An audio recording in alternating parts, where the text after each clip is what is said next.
All in Sports Network. We love sports. The press conference to announce the new quarterback felt more like a funeral dirge than a celebration parade. I would agree. It looked like everyone was kind of dead after that happened. I saw a lot of tweets, Instagram stuff, all the stuff about I can't wait till Shane Steichen retires. I'm like, or not retires, gets fired, and I'm like, I understand it. There was so much promise with him though, so a little upset about that.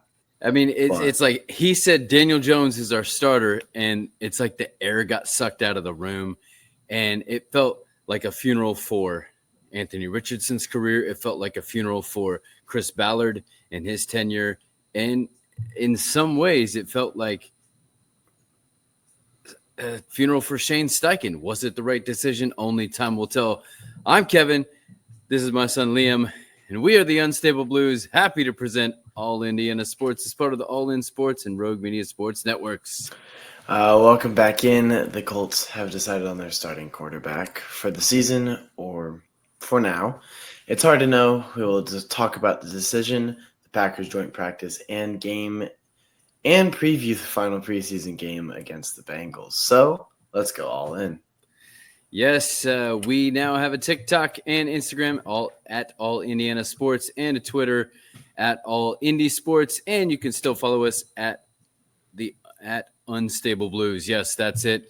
Don't forget to like and subscribe wherever you're consuming this on YouTube, wherever you get your podcasts.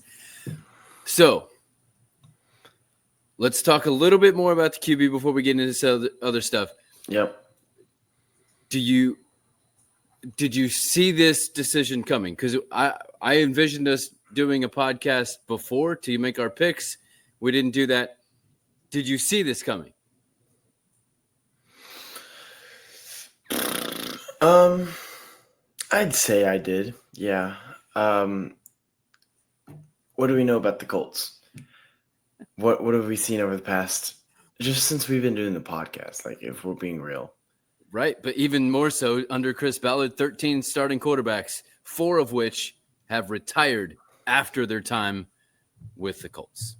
Not only that, but I also see a no risk factor, a play it safe, and that is exactly what Daniel Jones is. So no one is proving anyone like wrong here. The Colts are not doing what they need to. Was it the smartest coaching decision? Probably and it matches what they've been saying the whole time, which is they want to see consistency. Yes. Now, I believe that the odds were stacked against Anthony Richardson from the beginning, and simply because just what we were able to observe in the preseason games, Daniel Jones played more and more with the starters. Some of that was of no fault of AR, simply because of the finger, although some would say it was his fault because he should have made that read and should have adjusted to the hot route. Regardless, you can look at it and say we totally could have seen this coming. Daniel Jones, if we had done a podcast before, I can promise you, I would have said that the Colts are going to pick Daniel Jones, guaranteed. Yep. Yeah. It was tough seeing that because I was really rooting for AR. I have been this whole time ever since I picked him. I was like, he has so much potential if he can just work on his accuracy. That was literally the only thing, is his accuracy. Other than that, he's just a young guy, so he just needs experience. He's young. I saw something that's like he's younger than how many people, and the Colts are giving up on him. It may, but at the same time, maybe not. Maybe not. Maybe. I know there's There's lots of talk about that, and everyone's going to overreact. And Anthony Richardson's agent has already said that there's lots of discussion that needs to happen with the Colts in regard to that. And there's trade rumors, and there's nothing happening at this point. Okay, The season has not even started yet. No. And For all we know, the starter, like Daniel Jones could perform very poorly, and AR could perform well, and the starter could be flipped around. And what did I tell you? Like, it's hard to believe Shane Steichen when he says that it's the starter, even if he says it's the starter for the season. Because how many times has we heard Shane Steichen say that in the 2 years he's been a coach? Yep. So many times about Anthony Richardson, about Gardner Minshew, about Anthony Richardson, about Joe Flacco, about Anthony Richardson. Like, we've heard this before. And we've heard it many, many more times under the leadership of Chris Ballard, which kind of makes you wonder how much of this is Shane or not. Right. We have been saying that it is a GM problem, and I completely agree. I don't understand why Ballard is still around. Nope. Are you ready for Kevin's conspiracies? Hit me. Okay, so I heard this mentioned and thrown out there. I think it was Rich Eisen who alluded to this. I believe it's entirely possible that the Colts had a meeting with Daniel Jones and basically guaranteed him that he would be the starter if he came to Indy, as long as he didn't screw up, as long as he did just a tad better than Anthony Richardson, he would be the starter. What are my clues to this? Well, look at the end result, at least at this point, right, before the season, and look how much money they paid him. And look at the incentives they gave him. It was 14-something million, which is more than just about any other free agent quarterback of his nature that was coming from a backup role, which is what he was with the Vikings, into a competing role. Right. It's $4 million more than Jameis Winston, who we wanted, is signed on for 2 years with the Giants. And they have a crowded QB room. Not as crowded as the Browns. So it's hard to say that wasn't maybe a little bit behind the scenes there, because maybe they are getting rid of Anthony Richardson. Maybe they are giving up on him.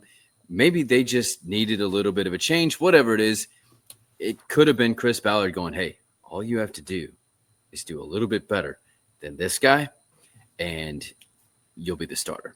Might have been guaranteed to him already. That's my conspiracy.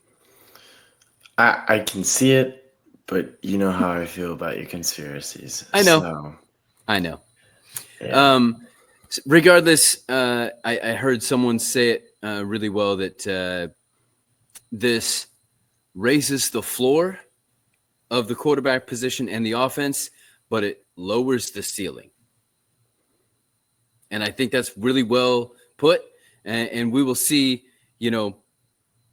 we've seen game managers go off and win a Super Bowl like Kerry Collins, like Trent Dilfer, but they had a great defense, and that's what Lou Anarumo has to do and has been doing thus far. Regardless, I think this AR timeline is a little interesting. You ready? All right, let's hear it. Name the starter in 23. And then he had the Rams comeback, which is like the big, even though he didn't complete it, he had like this big, sent him into overtime, just came up a little shy. And then the next game he was injured, missed the rest of the season. And then he was the assumed starter for the 24 season. And then he was injured. But then he was benched after the tap out, right? Then he was brought back because Flacco had a bad run, and the team itself wanted AR. And then there was a question at the end of the season of how much the losses were on him or the defense or just the drops of the offense, be it receivers or JT. Right. That's where we are. That's the timeline. Now, Has he been perfect in there? No. Has he been really bad? Statistically, sure. But the flashes are just amazing. Yep. All right. On to the joint practice with the opening drive here. That was just the pregame. So here we go. What were some things that you heard about the joint practice? It's been a long time since then. I know.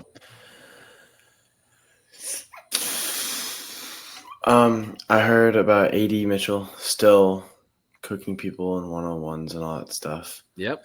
Although I've seen reports about him in like obviously the preseason games not doing the greatest. And like 11-11, especially in the Packers joint practice. Apparently he wasn't doing too well in that either. So AD Mitchell, I've heard ups and downs about. Our defense just keeps getting injured. I heard a report But that good Kenny, at the same time. Yeah. I heard a report that Kenny might be injured. Kenny had a knee. He came back a little bit. Quiddy had a back. He came back at this point. Juju and Jalen Jones both working off to the side and in individual drills as of today in practice. So both of those good signs. Yes, Justin Wally, very like tragic. It's frustrating. Me coming from an ACL, I understand that. It's so tough because you're missing out on so much football, especially right before a season. You just got drafted. You were showing promise. You were looking to be starting. Yeah. And here you are with a torn ACL. Yep. So, so the defense injuries. And then Josh Downs also injured. That is really tough. But the last thing I'll say, the bright spot is Tyler Warren. Like, he has looked so good in everything I wanted out of him. Yep. He's blocked well. He's caught amazing. He's been the guy. Yep. And that's exactly what I wanted him. And we haven't even seen a creativity within the offense because that's not going to be on tape yet. So we haven't seen him in the backfield taking a wildcat, doing an end around, anything crazy like that he can do as well. Right. In both instances, both joint practice and in the Packers game, flags were a huge issue. Can't have that. Got to come back from that. Open goal has you covered with a good rebounder and goal setup. Click the link in the description for more, and that leads us to halftime adjustments with the game. What did we see in the game? Don't want to sound like a broken record. Okay. You said flags. I completely agree with that. Yep. We saw, specifically from the quarterbacks, we saw flashiness from AR. That pass, you guys know what I'm talking about. That was crazy. That was a really, really good pass. Great catch, too. Mm-hmm. It just didn't count because of a flag. Yep. It was right where it needed to be. So flashiness. Yep. And then from Daniel Jones, you saw consistency. Yep. Once again, Tyler Warren shining. Defense stepping up in some places. So I was impressed by the defense. I have been impressed by the defense. I know our offense isn't, Rick Venturi, the color commentator for the radio, pointed out that we saw more different looks in that preseason game than we've seen in the 3 seasons previous. And that was a preseason game. Mm-hmm. I have been thoroughly impressed. I know our offense, whenever it's whatever training camp or whatever, our offense isn't necessarily the greatest, we'll say. Yep. But it's still a competitive offense, and our defense is just lights out. So I'm very impressed, even through all of the injuries and such, because at one point we were down to like backups for corner. Yep. And they were still performing. So I've been very, very impressed. Yep. I'm Okay, so AR couldn't lead a drive at the end of the half. That might have, honestly, if he could have done that, that might have pushed him over the edge maybe.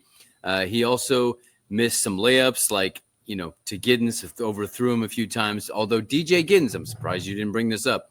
He runs hard, but also different from JT. It's similar but different. Does that make sense? Like instead of wait, stutter step, it's wait, slide. I really see what they were talking about. He glides this way, that way, and it's almost like he's patient in a different way than JT. Right. He won't stop and then go. He'll just slide and wait for it and go. Yeah, I agree. He never loses the motion, right? And then Spencer Schrader hit a 56-yard field goal. That's good. And then at the end of the game, I don't know if you I kept saying, hey, you got to watch the end of the game. Did you watch the end of the game? I did not. Okay. Jason Bean led a game-winning touchdown drive. I don't care if they didn't count it. Jelani, I looked at it. He had 2 feet down when he caught the ball and got the ball over the goal line. That's a walk-off TD. Shane was confused about it. I was confused about it. It was done. I saw it. I don't believe anything that the refs had to say about it in the preseason. Not at all. So Jason Bean came in cold and led a game-winning touchdown drive. That's impressive. Yep. So what did we learn? Eliminate the flags. Stop shooting yourself in the foot. Mm-hmm. Yep. And we kind of talked about what else we learned about in the Ravens game. I think is very similar stuff in this game. Yep. So I'm going to go specifically off of what did we learn now that we know who our starting quarterback is. Okay. Take that question and just kind of flip it on something else. Yep.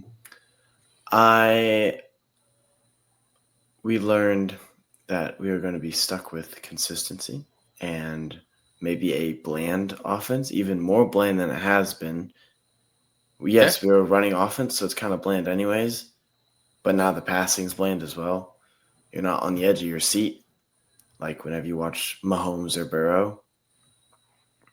Not saying that's what AR was or is. I'm just saying Daniel Jones is definitely not that. Daniel Jones is sneaky athletic. Yes. So don't sleep on that. Yeah. We can still run the same offense. It's still RPO. It's not like going to Flacco. Right. But at the same time, you're not gonna it'll be okay, we're gonna march down the field. We're gonna get 5 third down conversions. Right. On one drive. It won't be we're gonna take a shot deep. Right. Which your quarterback's not gonna run anybody over either. Right. He's not gonna take Deion Branch on and knock him out. No. Which saddens me because of Pierce. We saw what he did last season. I harked on him so much. You did. But I took it back. He proved me wrong. And now I don't know how much we're going to see of him. Well, he has been improving in his intermediate stuff and route running as well. So maybe. Mm-hmm. I'm going to say Riley Leonard should not be forgotten. Okay. I've said this since we drafted him, and even more so, like the things that he was able to do with terrible offensive line and like the 2s and the 3s and sometimes 4s in this game was amazing. I would love to see him be able to have, one drive. I think I mentioned this later. Maybe. Nope. Yes, I do. So I'm going to hold on to it. Okay.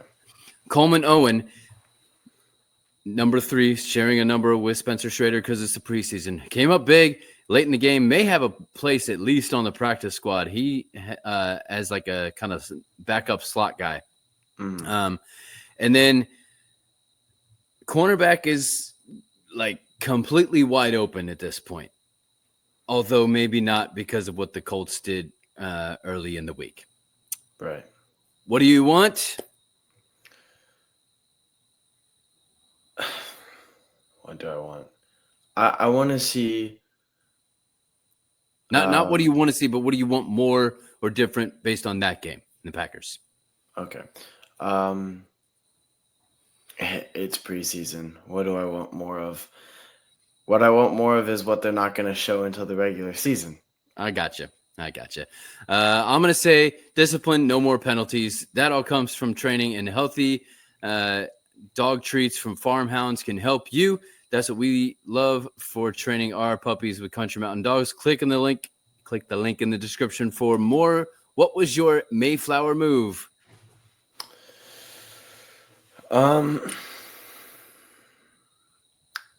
We keep on talking about the penalties. This may be a cop-out answer, but I don't care. I'm going to say the pass that AR had, a beautiful pass that got taken back by the penalty, kind of defined the game. Okay, yeah, we're going to do it, and then now we're not. Yep.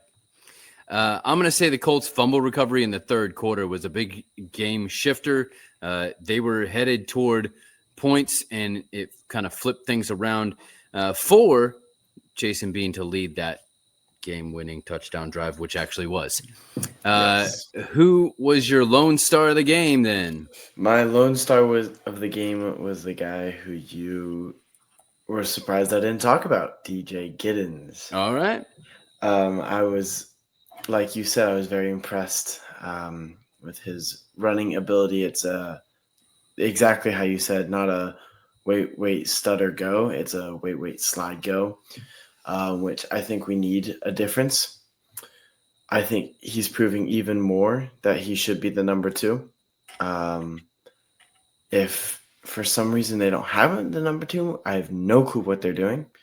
Well, I mean, Goody went out in the game with arm in a sling, so that may be, that may be his way into that. Yeah, I think that's kind of it to be like, okay, cool. You are the number, you're the number 2 now. I want him to be flexed into the lineup a lot more. Giddens isn't only a runner; he can also catch as well. So maybe, throw a. Trying to think how would this work. Maybe if you do go 5 wide, then you put Giddens out there at a receiver instead of JT, something like that. Because he can catch better. Yep. Yep. Exactly. Yep. I am going to give the kicker a shout out because when you can't score touchdowns and you hit every single one of the field goals, including a 56-yarder, Spencer Schrader is the lone star of the game for me. I like it. I approve being a kicker myself. I figured you would. You've already gotten shouted out on one other show this week for being a kicker. Yep. So congratulations. And then, as I mentioned, the cornerback may not be as open as it was because the Colts went out and signed somebody we've been asking for 2 years. Xavier Howard. Yes. So happy he's on the team. He used to be number 1 for the Dolphins. And coached by Lou back then, too. Mm-hmm. And so we have 2 number 1 corners, 2 veteran number. Yeah. Is our defense getting good now? They say defense it was wins good. Championships. Yes. Like Cam Bynum. And then Nick Cross and Chavarius Ward, Xavier Howard, Kenny Moore. That's your starting 5 cornerbacks. And then you still have potentially, if come back from injury, Jalen Jones, who showed great things last year, and Juju Brents, who's had injury problems but shown such good promise, and Sam Womack, who was completely unexpected last year. That's 8. Are you going to keep 8 cornerbacks? But you have 8 quality guys who have good experience. Wow. Not to mention that this is Latu season 2 under the guy who coached Trey Hendrickson. Yeah.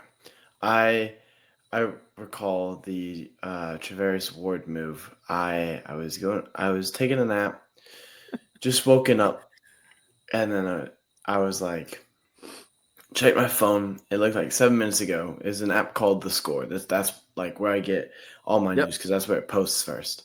So I look, I'm like, Travarius Ward. I was like, okay, it's just another signing. And then I look, I'm like, wait, that's the Colts signing him. I'm like, and I don't remember if you told me or if I told you, but there was some, and then we just high-fived each other in the kitchen. It was crazy. I was so happy. I was driving in the car and I literally screamed in the car because I was like listening to it, like the stuff, and I was like, "Wah, yeah!"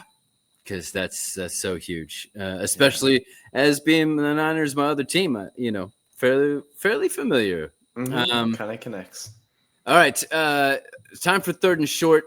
The Bengals game preview, also known as the Employment Bowl. All the threes and the fours trying to score a job here. Yeah. What do you want to see? No penalties. Yes. Other than that, I don't know. I mean, No. maybe no injuries. Yes, exactly. I mean, you're not even looking at what I'm looking at my notes here. You're good.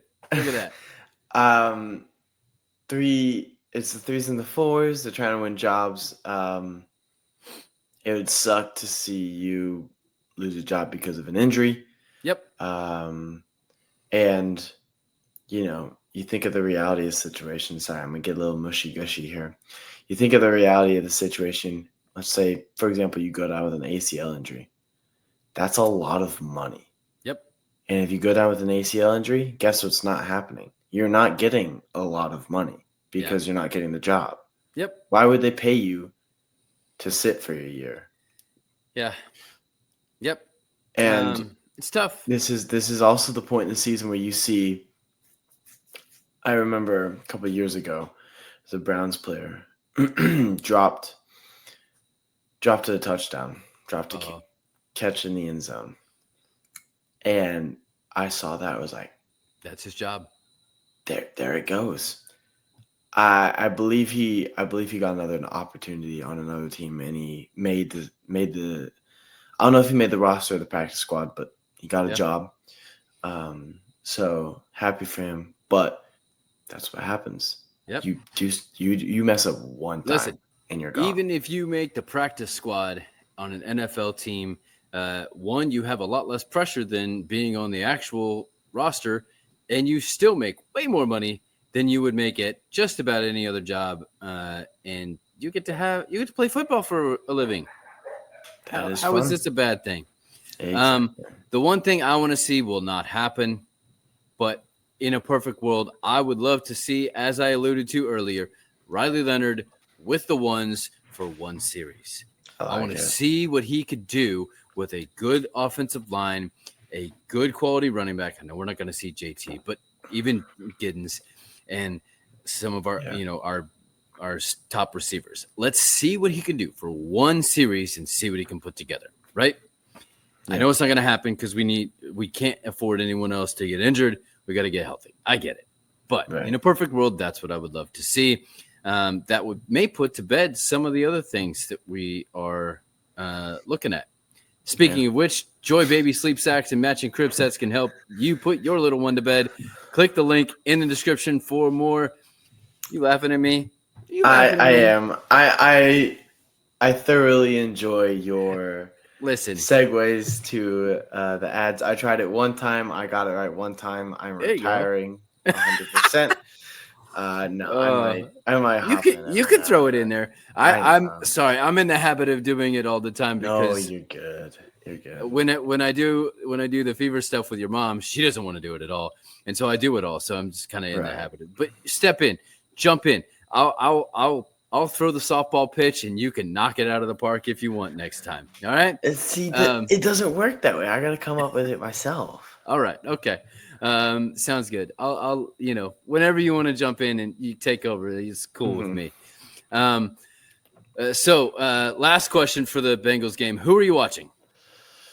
I don't have any specific people, more position groups. Obviously kickers. They're still like the quarterback battle's solved. So The kicker battle now needs to be solved. I think the kicker thing, from what I've heard, is pretty much decided as well. It's a matter of they're going to give Maddox Trujillo the game to put film out there in case anyone else wants to pick him up. I think that's kind of the idea. I think that's a smart idea. Spencer. It's back. But so the kicker, see what Maddox can do for other teams. Yep. I think that's very generous of the Colts to, do that. And the last position group I'm thinking of is defensive line. Who's going to get the backups for the interior, third string, fourth string? Same thing for the ends, because we have so many defensive ends. Yep. I think my thing is whoever's playing in this game is not getting the job, and they're fighting for second through fourth. Right. So I think we may see who gets the starting job from this game. I got you. I am looking at the cornerbacks. We just listed off all the cornerbacks, but I'm looking at who might be able to inch their way in, because let's be honest, we've had good each one of these guys had some good plays again in the Packers game. Jonathan Edwards, Alex Johnson, Chris Lamons, who's been around quite a bit and is probably the backup nickel if there's room on the roster, and then Duke Shelley. All have come up with some good big plays throughout the two preseason games so far. So is there any one of those guys that can slide their way in depending on practice squad or other injuries, or, not ready to come back, things like that. And then in the light of Goodson and his arm, now I'm looking at Gunner on the other side. You got Ashton on one side. Now you got to look at Gunner. I know we're talking about special teams, but those Gunner positions are so valuable in the kicking game and the punt game. We really can't let up there. And I have a suspicion it's going to be Daniel Scott, who was drafted 2 years ago, but has been out the past 2 years with injury.